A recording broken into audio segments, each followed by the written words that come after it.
Chris and I did a bunch of Murktide mirrors. I think this was the most interesting of all of them. So I'm recording this replay. Let's see. I'm on the play, game 1.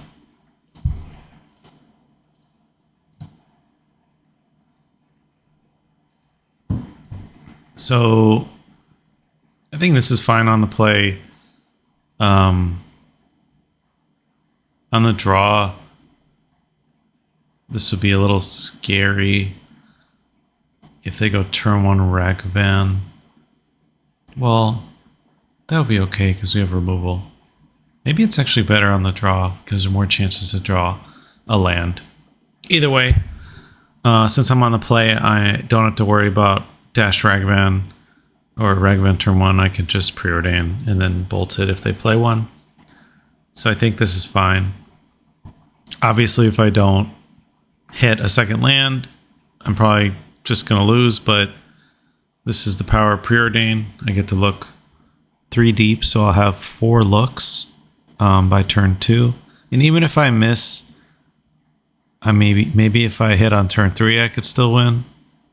Missing a land drop for maybe 1 turn, I think, is not a death sentence, so I think it's a keep.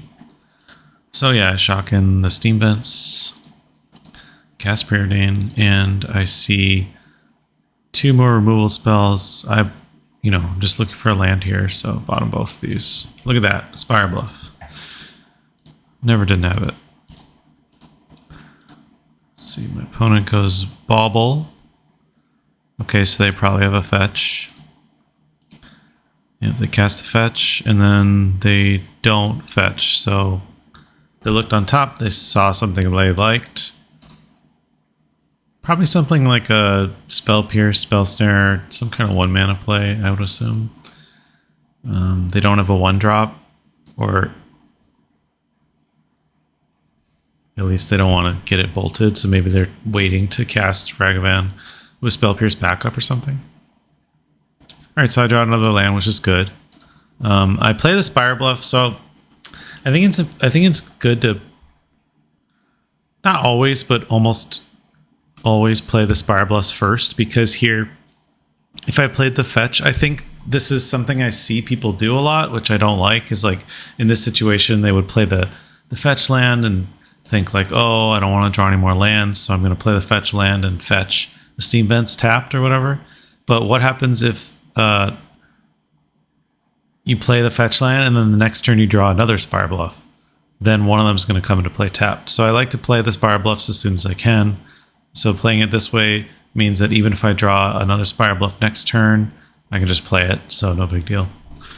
I'm definitely not going to cast Iteration here, so just pass. But now that I say that, there are some instances where casting Iteration on 2 like this is actually worthwhile. Like if you have a DRC in play or something and you know for a fact that the top of your deck is a Bauble, sometimes it's good.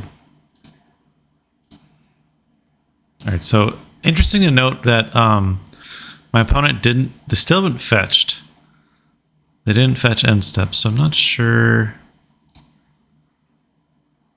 what that means. Okay, now they're gonna fetch. So like, yeah, so they play Flooded Strand, play Spire Bluff. So like they just took 2 extra damage, I guess. Not sure why. Maybe that was just, or maybe they're afraid of fetching. Maybe they're like looking for land, so they didn't want to fetch. I feel like that effect is really overblown though. Like, I don't know. Is keeping 1 more land in your deck is that worth more than 2 life? I'm not sure. I don't think so, really. So anyways, they fetched first and then played Preordain off of the island, and they put 2 on top. Okay, so we're definitely gonna have to fight through some good stuff.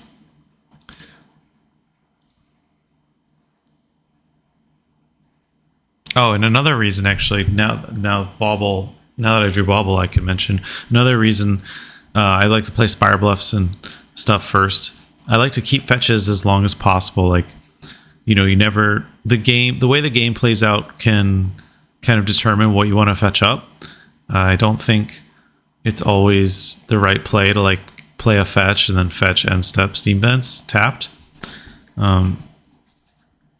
And also keeping fetches up allows you to, like, this bauble right here is live now. Otherwise, if I would have played the fetch and then just fetched and shocked, or sorry, not shocked, but fetch a steam vents tapped in a turn, then this bauble would have, I don't know. I probably wouldn't even cast it here. I would just keep it.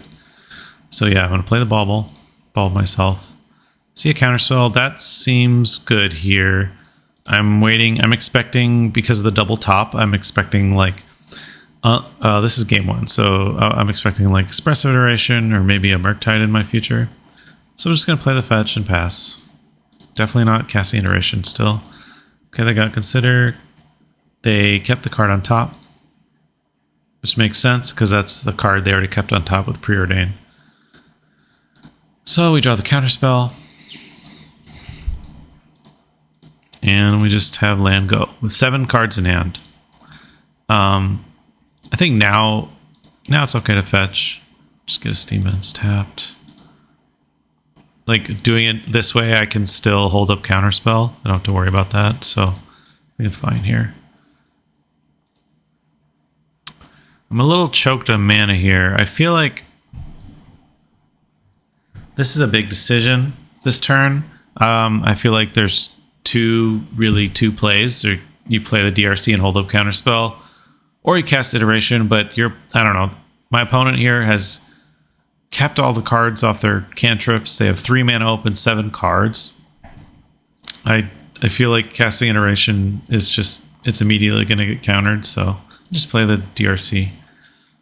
Plus I have 2 Murktides in hand, so keeping the DRC out will hopefully let me fill up my graveyard. Alright, so yeah, they have 7 cards, so it makes sense that they have a removal spell. I'm not going to counter that. It's worth noting here that as well that now I have 4 card types. So I have Delirium, which is nice. In case, so I think Chris's list is playing Shredder, and the list I'm playing in this match doesn't. So Shredder is really good in the mirror, and you definitely need to respect it. And I'm always worried about a Shredder resolving. Because even though it's just a 1/3, it can. I mean, I've seen Murktides chump block Shredders before. You know, they can get really big, especially in these long grindy games. Okay, Ragavan. I assume that Chris here has like a counterspell.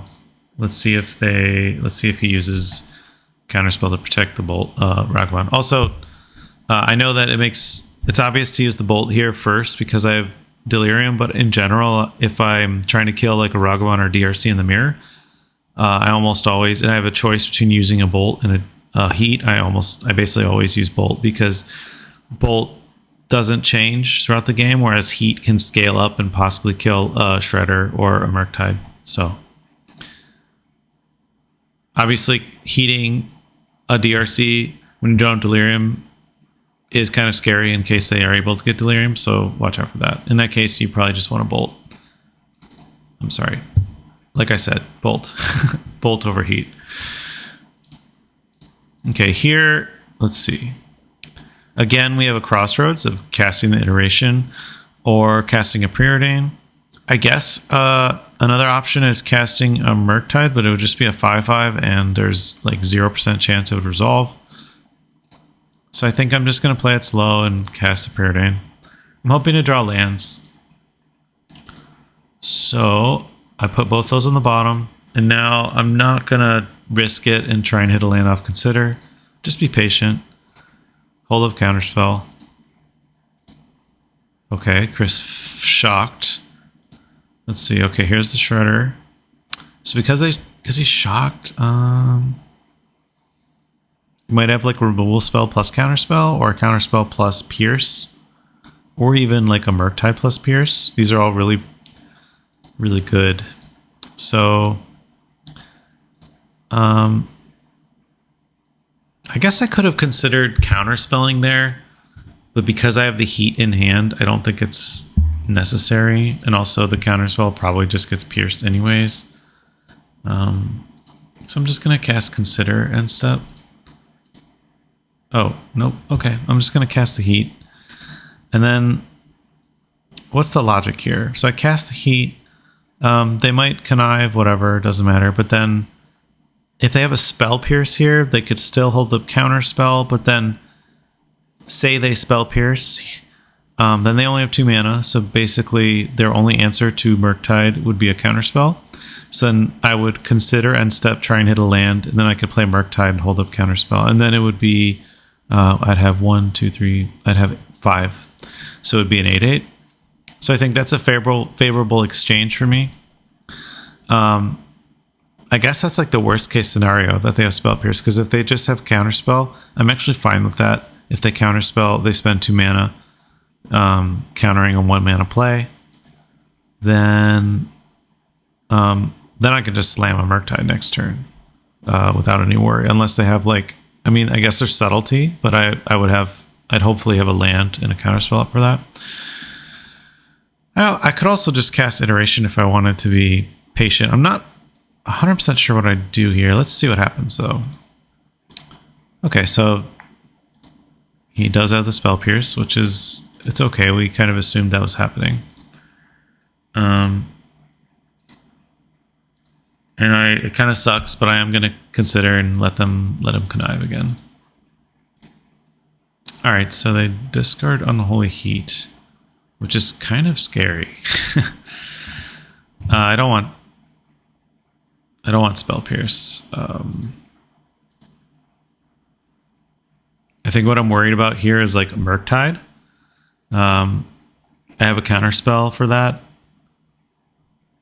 Wait, what the heck? That was weird. Okay, it's my turn. Okay, I draw an Iteration. So I really need a land. Like I've been stuck on 3 for most of this game. I know that this iteration is not going to resolve, but I'm just going to cast it. Try and work through all of my opponent's counter magic. I don't play the DRC here because, like, this is a 3/5, so this will just suicide into it and also trigger connive. So it's really kind of a dead card at this point. All right, so because of the attack, let's see, they attack and then nothing. So there's definitely removal in hand. I feel like otherwise you might want to hold your Shredder back in case of a dashed Ragavan, because in this situation, like a dashed Ragavan, if it connected and hit an opposing Murktide or whatever, that would be really nasty. All right, so again, I don't draw a land, so I think here we're just on the same plan. Just cast Iteration, get it countered, work through all the counter magic. Okay, Forced Negation. That's not too bad. Again, I'm gonna wait. I don't want to trigger connive. Is this clock? I mean, it's a clock, but it's not crazy. It's just 3 a turn, so that's a 5-turn clock. Basically, my game plan, like my out in this game, is to somehow resolve these Murktides that have been sitting in my hand the entire game. I have a lot of fuel in my graveyard, so if I can get them to resolve, like since the Otawara is already in play, and I don't think Chris plays any Brazen Borrowers, I'm pretty much a lock to win at that point because I can try and counter their Murktide. They only have 2 cards in hand, so the odds of them actually like resolving, casting 2 Murktides and resolving both of them are low. Okay, and their end step I'm going to consider. Desperately looking for a land. Okay, we got it. So now I think I'm just going to cast a Murktide. So an interesting thing here is how you distribute, how many instants and sorceries you exile. So the way I played this, I played it assuming that the first Murktide I played would get countered. So I wanted to... actually, let me see how I did it. I think I made it a 7/7. So let's examine. I have 1, 2, 3, 4, 5, 6, 7, 8. Okay, so I have 8 instants of sorceries in the graveyard. So I think I want the first one to be a 7/7. And then, so I want to exile 4. And then I kind of assumed that the first one would get countered. So then I would counter back and then have another instant. And then the second one would be an 8/8 and give the first one 5 more counters. But because of what happened, I don't think I did this right. Like I kind of assumed there was a counterspell in hand. So wait. Okay, no. I made it an 8/8. And then, yeah, so I made it an 8/8 and I assumed that there's only 3 in the yard. So I assumed it would get countered or he would have some way of dealing with it. Then I would counter that, whatever I would counter his counterspell. And then the next Murktide I play would still be a 7/7. But because it just like snap resolved, I was a bit shocked. I was a bit surprised. So then I cast this Murktide. Unfortunately, I cast it as a 6/6, which I think was a mistake. So they connive, and then I have I mean, it's still pretty good to have an 11/11, but my 6/6 does get heated, which makes sense. So maybe I could have played that slightly differently and made sure that the second one was also above 6 toughness. Because the Otawara's like in play and I have a counterspell in hand, I don't think it really matters that much. Unless, and they also have, let's see, 2 of the heats in the yard. So they're going to need some, it's going to be tough for them to get rid of this guy. Just attack. They're not forced to block. Just play the Ragavan.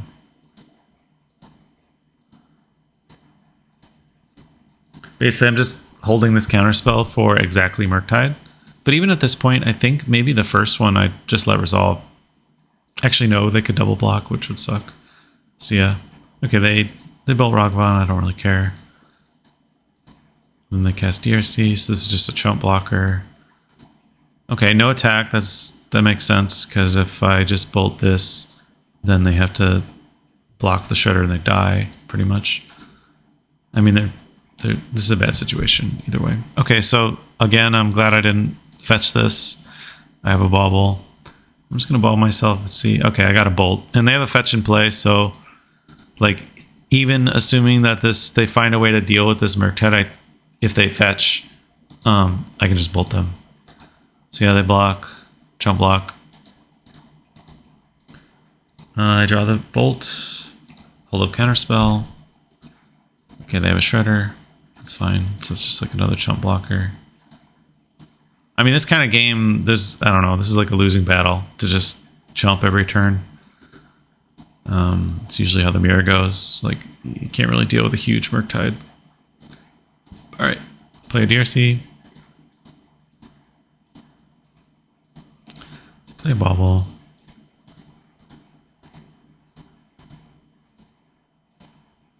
Alright, they like what they see on top. Now I fetch, I guess, thinning. Here, I'm not even going to, they're forced to block, so I'm not even going to use the heat. Oh, I also only have 3 types, so, okay. Makes sense. So I attack with the DRC just to get them down to 3, because they have to block the Murktide. They do have a subtlety to flash in as a blocker, but I can just counter that. And they only have 1 card.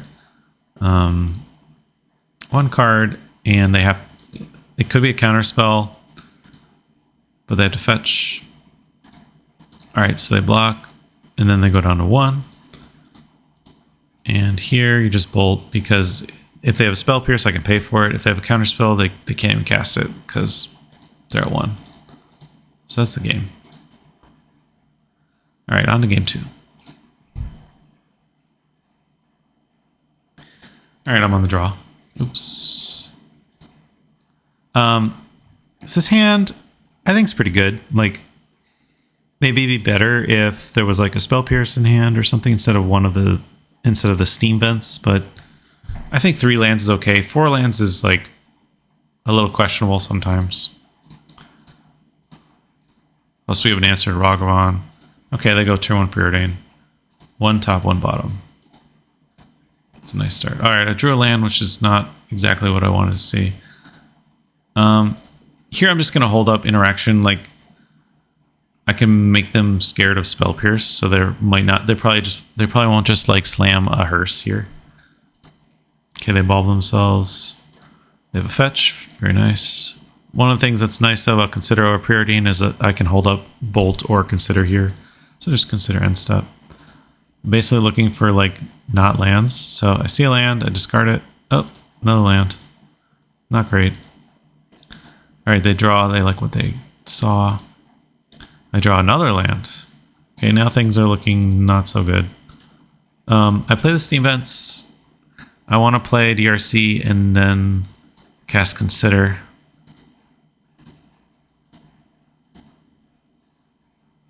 I want to have the option of casting Bolt or Consider. That's why I took 2 damage there. If I just wanted to cast Consider, I would have played the island. But okay, they fetch. They probably, what do they have that costs 2? Okay, cast into the fire. Huh, that's interesting. I think it makes sense to cast that here because realistically, I'm only going to be able to play 1 spell, and I only have 2 card types. So there's no way I could get Delirium here, so that's good. Unless I like go nuts and evoke a Subtlety for absolutely no value, but I don't think that's worth it.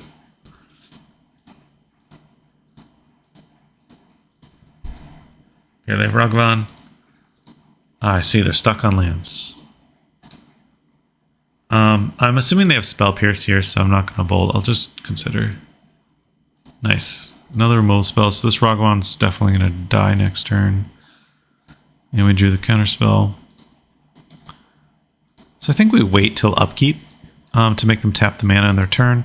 Like, this does open up the possibility of counterspell, like instead of just Spell Pierce. But if they spend their whole turn counterspelling and then I just heat again, or like if I bolt and then they counterspell and I heat, I think that's great exchange for me. So yeah, they don't counter it. Again, they're stuck on 2 lands. Okay, so we have Ball ourselves. Yeah, I think at this point I'm keeping basically anything that's not a land. So I draw the Bolt.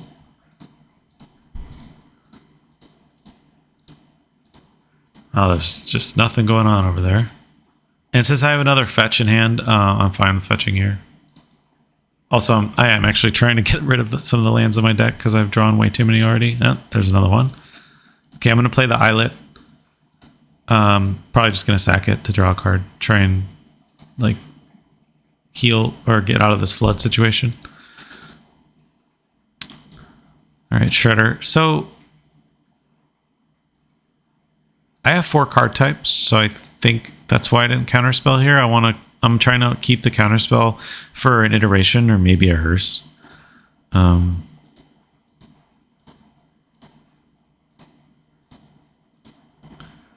So yeah, I heat it. They don't have anything. Then I draw a card and okay, Ragavan, that's pretty good. Another land. Well, I guess I'm just going to dash to Ragavan and Ragavan. I keep switching the way I say it. I'm kind of assuming it's going to die here, but somehow it doesn't. Okay, so I exile one of Chris's lands.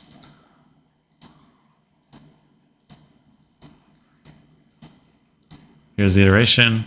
I'm going to counterspell, and I'm assuming, Spell Pierce doesn't work here. It could be a Mystical Dispute. I think I was thinking Mystical Dispute, but I guess people aren't playing that very much anymore. Maybe like 1 copy, but it's a Spell Snare, which is, it's really good. All right, so they get exiled Ragavan.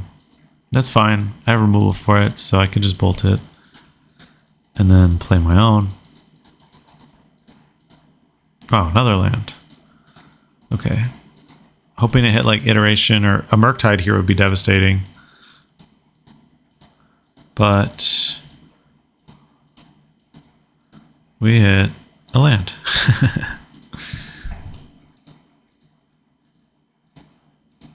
All right, and Chris finally plays a Murktide. No fear. I guess he probably knows, like, he's probably aware by this point that I have like a billion lands, so he's fine casting it. Here I draw the iteration, but there's like a 9,000% chance it's going to get countered. There's force negation. That's a pretty nice exchange. I'm still like really behind, but that's a pretty sweet 2-for-1. It probably made sense here to actually just cast the Ragavan.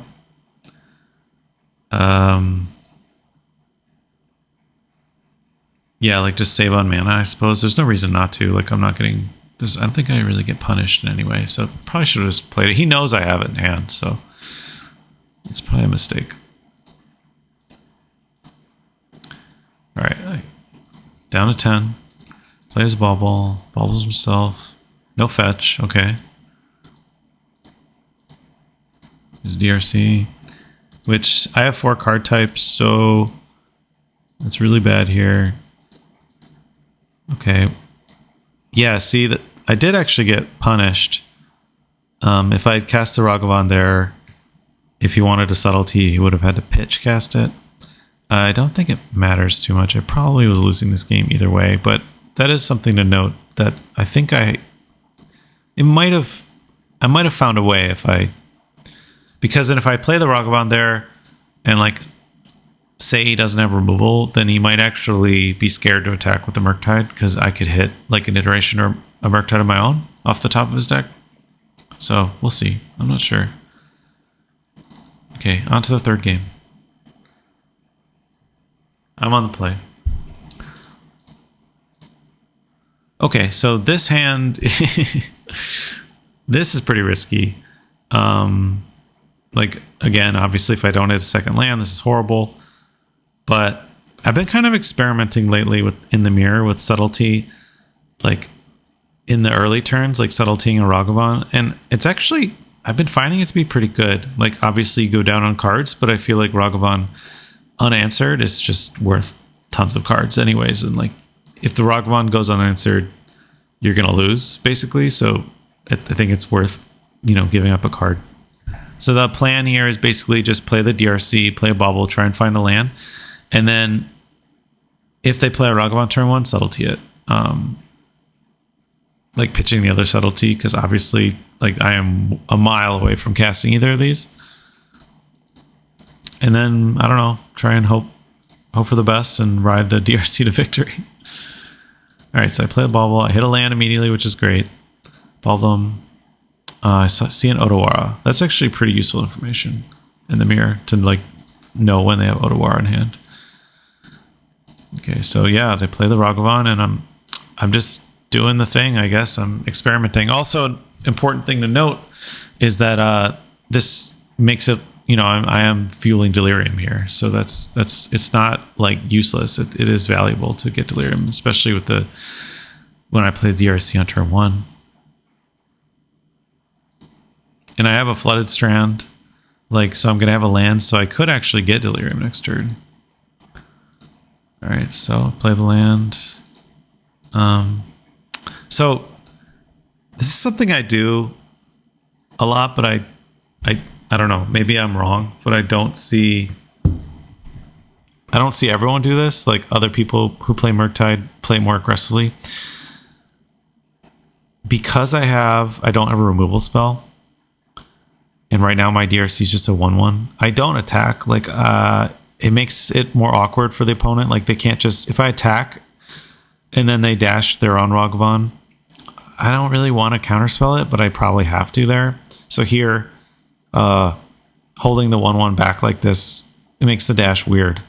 So they might have to just like play their own Ragavan and bolt this guy or something. So I think it makes it a little more awkward for the opponent. Yeah, see here exactly. They just play the Ragavan. Huh, interesting. Okay, so I think I counter it. Like, I know I'm going against what I just said. I think I counter it here because I want Delirium. Looking back, this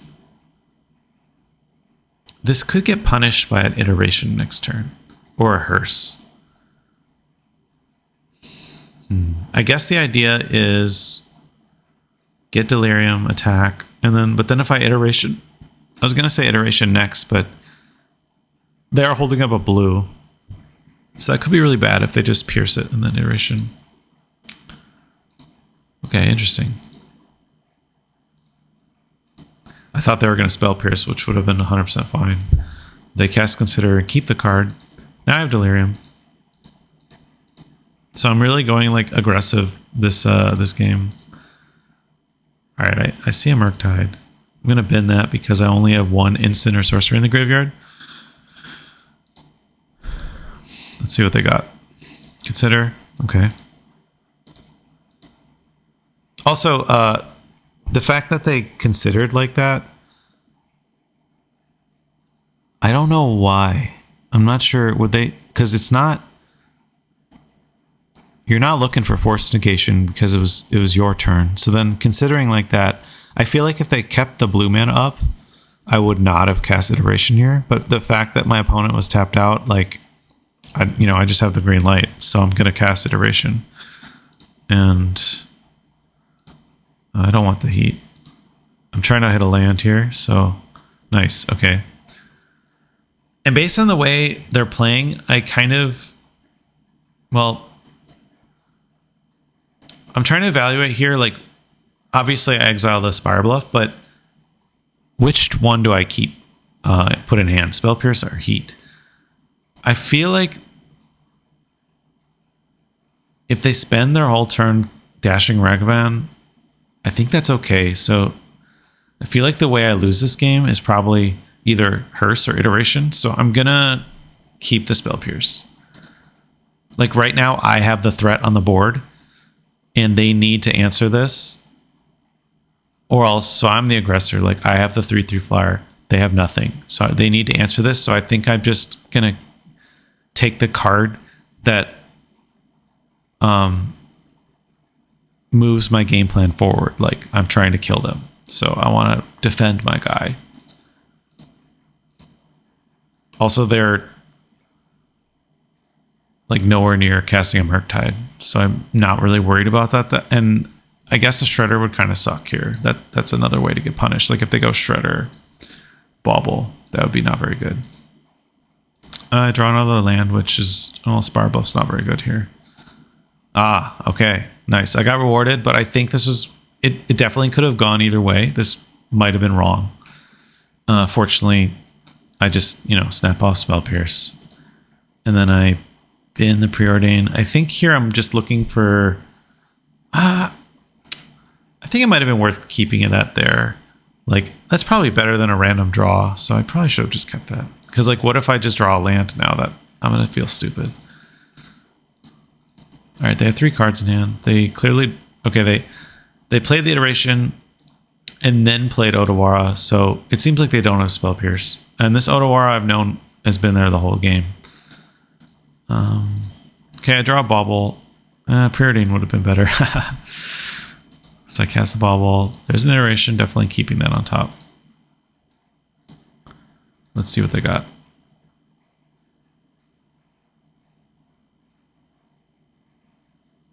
I don't know what happened. I think I must have misclicked. There's no reason. Like, I just saw Iteration was on top, so I apologize for that. That was stupid. I should have looked at the top third. I'm pretty sure this is a misclick. There's no reason to do this. All right, attack.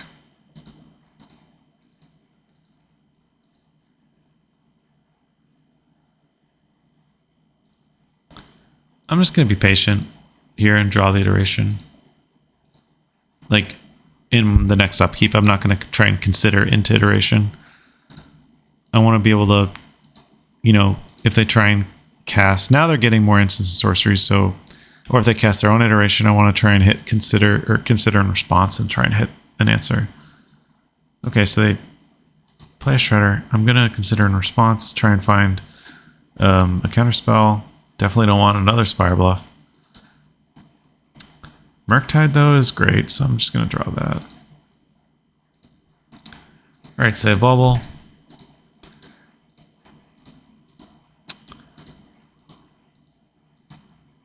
Alright, so they discarded a land. They're going to draw a card. Okay, they bolt in my upkeep. So, like, they definitely don't have Spell Pierce, otherwise they would have kept it up.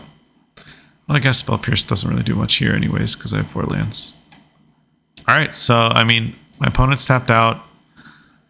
Let the games begin. I believe the correct way to sequence this is to play iteration first in case you hit a Murktide. Because then, obviously, you just want to cast the Murktide. The one you exile the Murktide, you want to cast that one first, and then,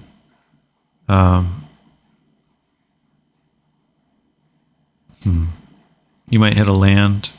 Actually, yeah, I mean, you definitely hit iteration first. I think it gives you cast iteration first. It gives you more information, and like I said, if you hit a Murktide here, you definitely want to cast it off the iteration one first. And I do. So I hit a Murktide, and at this point, I'm like not even worried about their Murktides. 1, 2, 3, 4. So they can make it a 7/7, but mine are going to be much bigger. So yeah, I make an 8/8. Another land. That's okay. So they're kind of got a lot of lands going on there. Cast Preordain. 1 top, 1 bottom. And now, okay, yeah, now Chris is playing his own Murktide, but that's okay. Because, so, basically this Murktide, it's fine because I have a second Murktide in my hand, and I have 2 instant sorceries in the graveyard, but I have a whole Unholy Heat, so I can heat the Shredder, and then make the Murktide a lethal threat by exiling 3, so, and they're at 11. So I think they have 2 cards in hand. I suppose their only out here is if they have a force negation. But then I drew consider anyways, so force negation would give them another turn, but I think they would probably be in rough shape. So yeah, I'm going to heat the Shredder. It dies. Okay. And now I go to play the Murktide, but I realize that there's no point. You might as well just cast Consider first. Make it bigger. Yeah, bend the Islet. Play a Murktide, make my guy very large. So now Chris has to chump block, and they have 2 cards. They only have 1 instant or sorcery in the graveyard, so this game's over. Aha, just in time.